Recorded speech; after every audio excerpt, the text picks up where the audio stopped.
Dr. Tom Keefe, I wanted to talk to you today about the upcoming election, but not just that one day. I want to talk to you about the latest developments with the president, with the campaign, with voting, because I have questions. And I know if I have questions, there are others elsewhere that probably have questions. So I figured who better than Dr. Tom Keefe, political scientist extraordinaire, historian extraordinaire, to talk about my questions about the election and the candidates. So let's do it.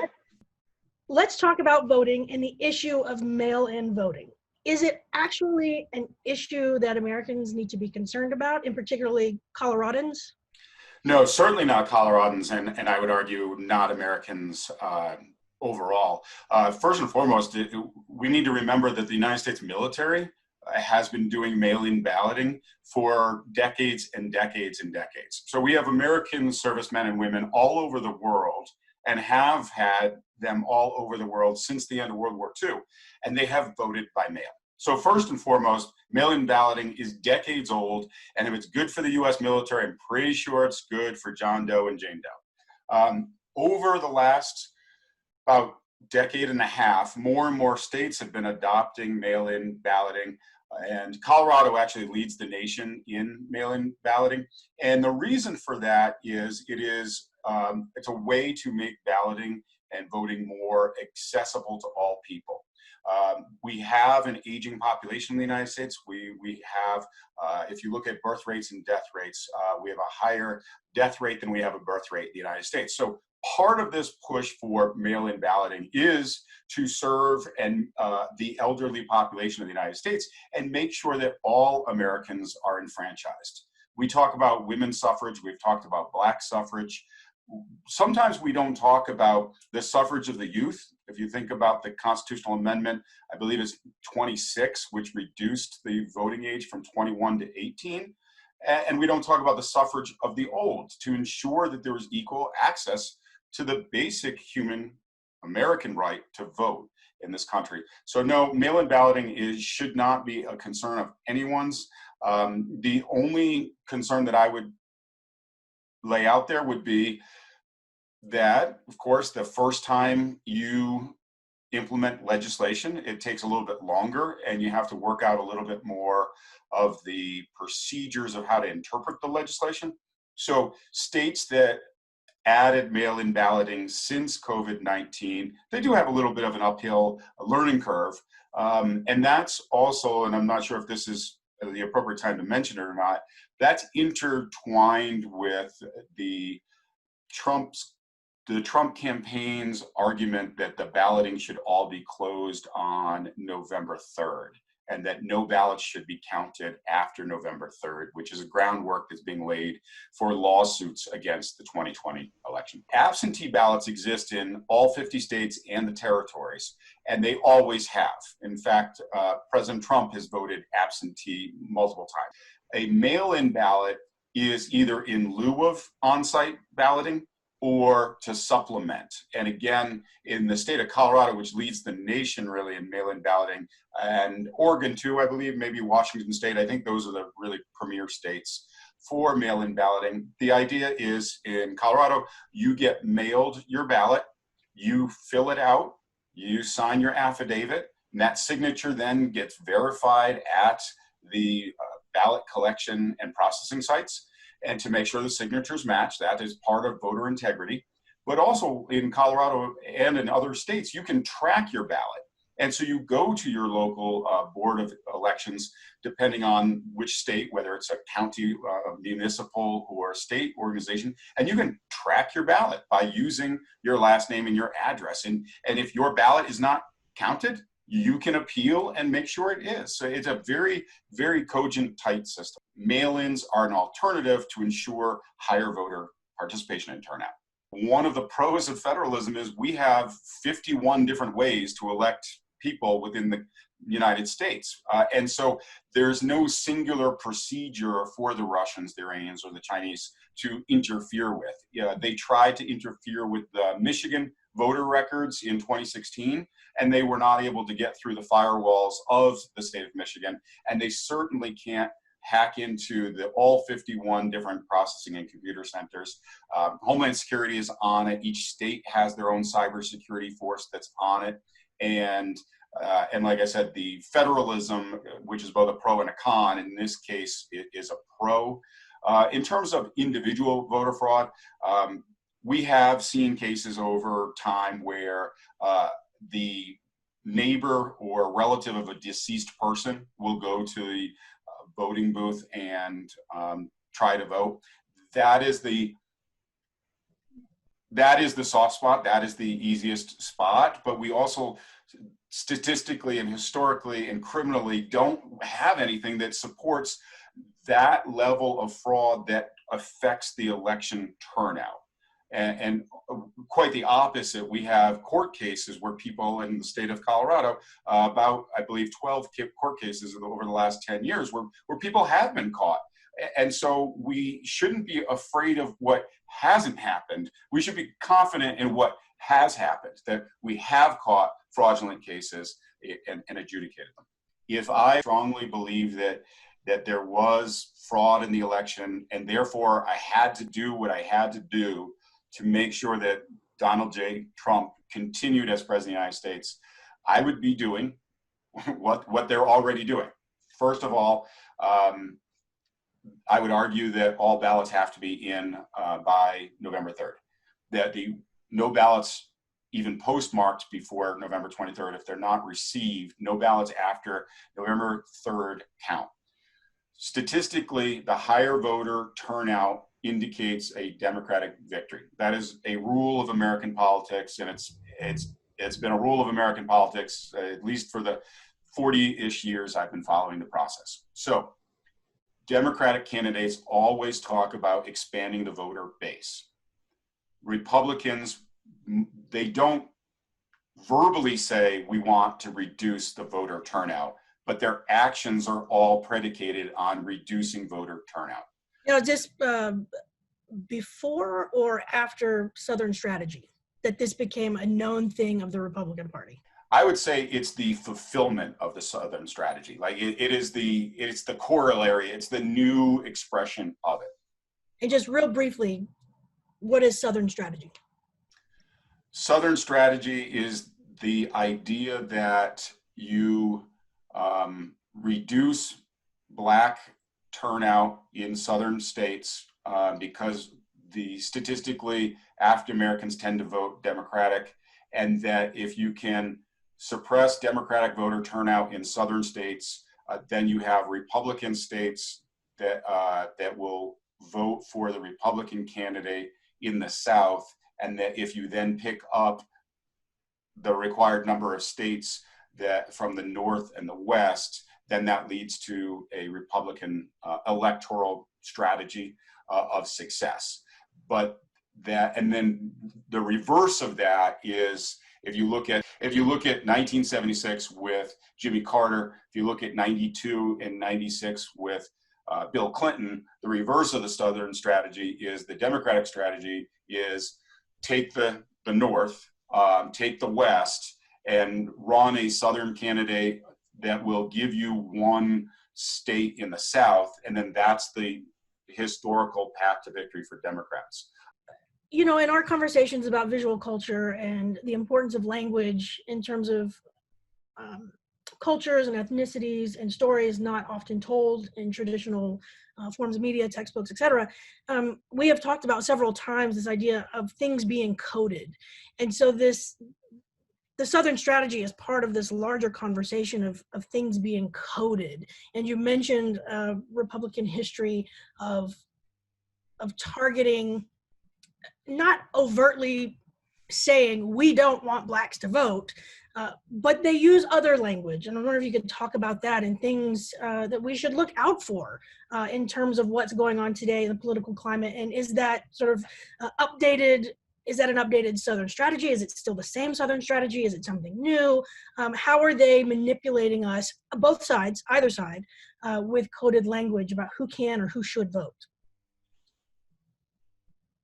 Let me ask you a question, Dr. Black. Sure. We have 10 amendments that are known as the Bill of Rights, but there are multiple rights in each of those amendments. the First Amendment, for example, has 5 rights in it: speech, press, assembly, grievance, and religion. Okay. Mm-hmm. We've had other amendments, another 18 after the Bill of Rights, and then we have the rights that are actually listed in the Constitution. So if you say that there are, let's say, 30, 40 explicit rights that we have as Americans, in your opinion, what's the most important right that Americans have? I guess off the top of my head, freedom of speech. Okay. I would argue that there's one more important than speech. I would argue that it's your background. Okay. That I would argue the number one right that we have is the right to vote. And when we look at the history of the United States and the work that you and I have done, it's the history of the unfolding of suffrage rights. Right. Who can vote? There were 2 important court cases decided recently, and they're both interrelated with to the vacancy for Ruth Bader Ginsburg's seat. Judge Barrett ruled on a circuit court decision, and I believe it's the 5th Circuit Court. It's the one based out of Chicago. There was a court case where a man was convicted of a felony, and then because he was convicted of a felony, under state law, Illinois, he was not allowed to have a gun because he was a felon. Okay. Judge Barrett, in her decision, wrote that there is nothing in the Second Amendment that says you can take away that right. And her opinion, as drafted, said that because there's nothing in the Second Amendment that says the right to bear arms can be taken away, that the state of Illinois did not have the right to limit a convicted felon's right to have a gun. Okay. There's a judge from Florida who came in second in the nomination process. She was the runner-up to be nominated to replace Ruth Bader Ginsburg. She just ruled on a court case. And that court case is exactly what you're talking about, Dr. Black, which is how do we use coded language or processes to reduce the right of people to vote and therefore limit voter turnout to increase the chances of success of Republican candidates. But before I explain this other point, I want to ask you one more question, leading question. Do you think that the criminal process of the United States, whether it be state or federal, do you think that they are racially equitable or gender equitable? No, not at all. What? Shock, I know.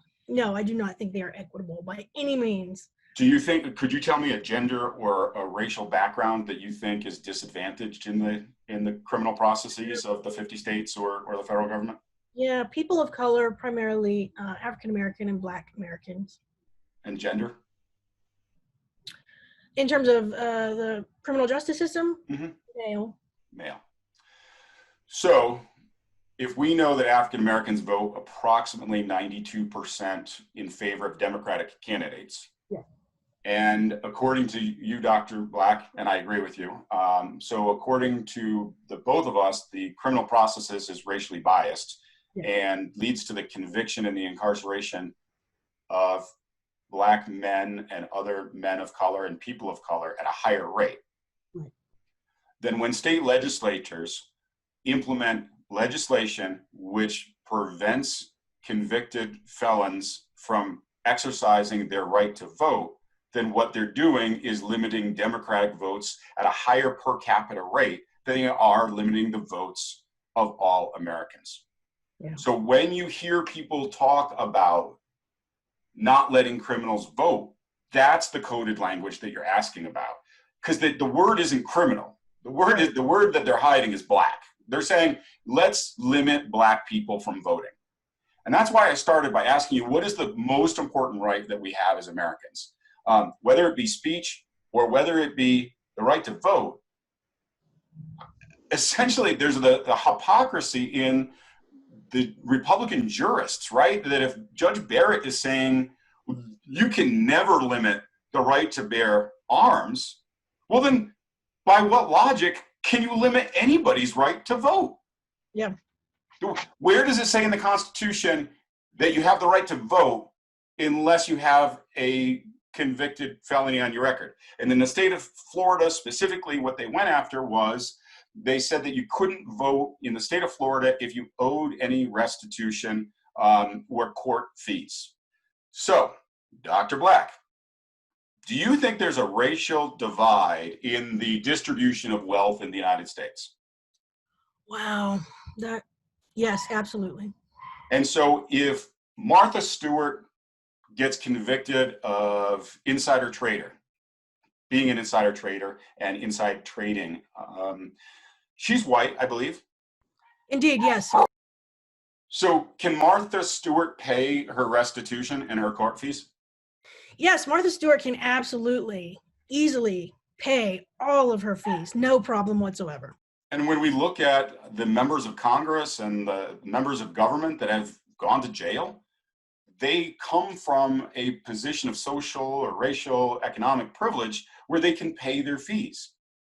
But if the incarceration rate and the adjudication conviction rate is disproportionately targeting African Americans, Latino or Hispanic Americans, then, and those populations come from disadvantaged social classes, then when they are released from prison, they don't have the economic means to pay the restitution. And so when you say criminals shouldn't be able to, or convicted criminals shouldn't be able to vote, it sounds equitable. But the lived experience and the reality economically and in terms of power, it's racial, it's racially based. And then the other thing is this whole thing about protecting the integrity of our elections and using IDs. For example, almost all Americans have driver's license, right? Who doesn't have a driver's license? Well, people who aren't 18 yet might not in some states have driver's licenses. You know, and people who are retired, they might not have like they might not be driving, but they still have their driver's license because they can just renew it online. You know, when we look at the people who don't have driver's licenses, those are people who don't need one. Who doesn't need a driver's license? People who don't need driver's licenses are people who live in urban areas because they can use public transportation. Why should I pay for a driver's license when I'm going to be walking, taking the bus, taking the subway? Why should I pay for a driver's license if that's going to mean that I have to then get car insurance, which then increases the expenditures of my monthly budget? I can save money by not having a driver's license. So when people are starting about 20 years ago, peaking about 10 years ago, when people came after voter IDs and said, well, we need to preserve the integrity of our electoral system. We need to make sure people have explicit voter IDs that are state issued. What they were doing is, again, going after urban people. Urban people tend to be more statistically lower income and more people of color. It's more coded language to undermine democratic voter turnout. Absolutely. I'm glad you brought up the criminal justice system. I think we talked about, or I mentioned this documentary to you before, 13 on Netflix, and reiterating exactly what you said, the criminal justice system is part of this coded, not only language, but coded cultural practice of incarceration and oppression of rights for primarily Black men in America. And it's come through us through the 13th Amendment with that little inclusion of the slavery terminology, criminalizing from the get-go at emancipation the Black male identity. And it's something that we have, as a society, have kept on Black men for centuries. And that 13th Amendment, exactly what you're saying, runs right up to 2020 and the higher incarceration and conviction rate of African American men. Yeah, it's almost incentivized, and this is my opinion, incentivized for whichever party is not wanting those votes. In this case, it's the Republican Party, to further criminalize and incarcerate men of color, people of color, to keep the votes down, And I'm really glad that you said, depending on which party wants to suppress the vote, because as you were implying, we know that it was the Democratic Party 100 years ago that was doing it. And then today it's the Republican Party. Right. They're trying to undermine our faith in ourselves, our faith in the good of the common will and the legitimacy of our government. And they're trying to make us not believe in each other. We have not encountered this doubt in our government in our national history.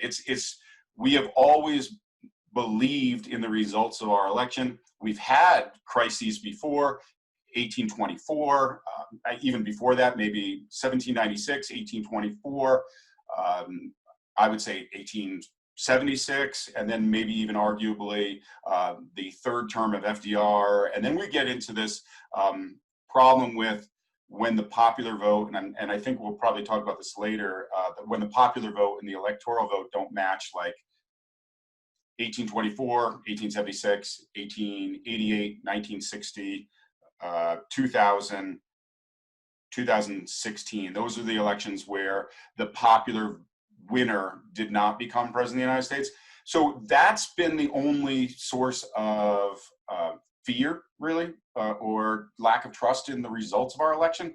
And until 2000, even when those popular and electoral votes didn't match, the country came together.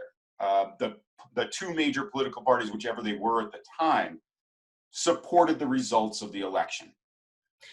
Dr. Keefe, thank you so much for today. You have certainly helped educate me on things I needed education on, and I look forward to having another conversation with you in the near future once our election takes place, or perhaps even before, if more unexpected events happen and we have to bring in another Constitution scholar to help clarify it for us. So thank you.